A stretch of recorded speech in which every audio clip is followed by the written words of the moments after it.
E o Luan Rodrigues, que mandou um superchat, também falou que a Bíblia é a expressão de uma época? Interrogação.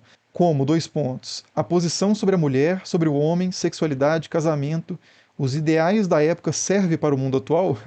Bom, aí você tem que perguntar assim para uma autoridade religiosa, né? Um pastor, um teólogo, um padre, um monge, o que seja, né?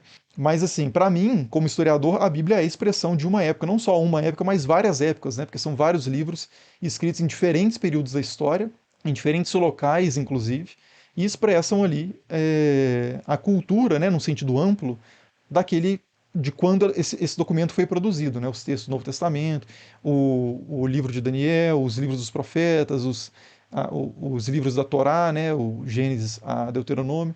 Cada um deles tem a sua própria época, lida com certas questões, propõe certos tipos de comportamento como ideais para aquela situação, né? O livro a Torá, né? Os cinco primeiros livros, o Pentateuco, Gênesis a Deuteronômio, ele está cheio de leis, né? É um livro que eu já até falei isso em outra live, né?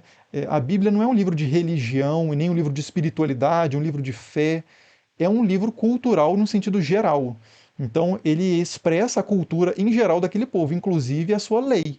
É porque essas coisas não se diferenciavam, né? A lei, que é tipo assim, o Código Civil, era também a lei de Deus. Então, você tem ali o que que Deus o que que Deus manda fazer quando uma criança desobedece os pais. O que que Deus manda fazer quando o seu boi mata um escravo do vizinho, por exemplo, né? Como restituir isso, né? Qual que é a proporcionalidade da compensação, etc. Então, tudo isso é expressão de culturas, né? E como expressão cultural, ela sempre se relaciona também com outras culturas. Você consegue ver no texto ali um diálogo implícito ou explícito com outras leis também, né? O Código de Hammurabi, por exemplo, tem muitos paralelos o, com a lei que aparece na Torá e por aí vai. E como são expressões culturais, o próprio entendimento de Deus, de como funciona, por exemplo, a corte celestial, do que esperar em termos de salvação, né? Uma salvação militar ou uma salvação de um novo mundo, uma salvação individual de ir para o céu ou não, tudo isso também muda historicamente, né? Aí isso aplica, né? A questão da mulher, a questão do homem, da sexualidade, do casamento, tudo isso tem a ver com aquele tempo, né? E não aquele tempo de uma forma total também, porque esses textos expressam uma certa compreensão e certas orientações de como agir e do que é certo de um grupo. Então, muitas vezes, pode ser que naquela sociedade, pode ser não, certamente havia pessoas que discordavam com o que a gente tem registrado hoje nos livros da Bíblia, né? Não por acaso, a gente tem tantos relatos por exemplo, nos livros de Reis e Crônicas, falando que os reis foram idólatras, que Salomão adorou deuses de outros povos, que vários deuses, praticamente todos os reis de Israel e Judá, quando você vai ler lá os livros de Reis e de Crônicas, né? O Crônicas é meio que uma recapitulação, né, de Reis e outros livros. Você vê que são pessoas que o texto condena, dizendo que agiram mal, de que adoraram deuses errados, de que agiram mal em momentos de guerra, de que deveriam ter confiado em Deus e preferiram confiar nas armas, ou fizeram uma aliança com o Egito quando era para ficar submisso à Babilônia e coisas do tipo, né? Então você vê a divergência de pensamento da época no próprio texto. Se o texto fala não era para ele ter feito isso, você sabe que tem pessoas que achavam que era para ter feito, né? Então você consegue ver a contrapelo, né, até outras compreensões e outras experiências, até religiosas, naquele tempo descrito na Bíblia, né? A adoração a outros deuses, a Asherá, né, que está na lista, inclusive, de temas próximos aí dos próximos vídeos. É o culto de Asherá, o culto de Tamuz, o culto de Baal. Você vê que isso estava presente dentro do território dos antigos Israel e Judá, e o texto bíblico diz isso com todas as letras, né? Mas ele condena isso. Se ele condena é porque tinha gente que aprovava, né? E a última parte, né, os ideais da época servem para o mundo atual, aí essa é uma discussão assim que é permanente, né? Ao longo da história, as pessoas foram lendo a Bíblia e foram interpretando a Bíblia de forma a mantê-la relevante para o seu próprio tempo.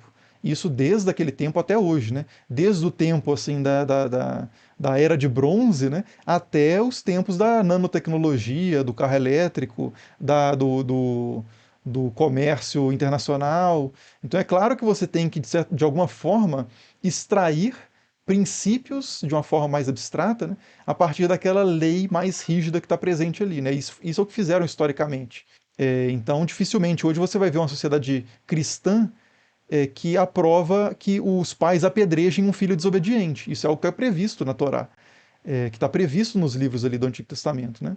Mas isso dificilmente vai ser entendido como algo cristão a ser feito, ou mesmo algo judaico a ser feito. Né?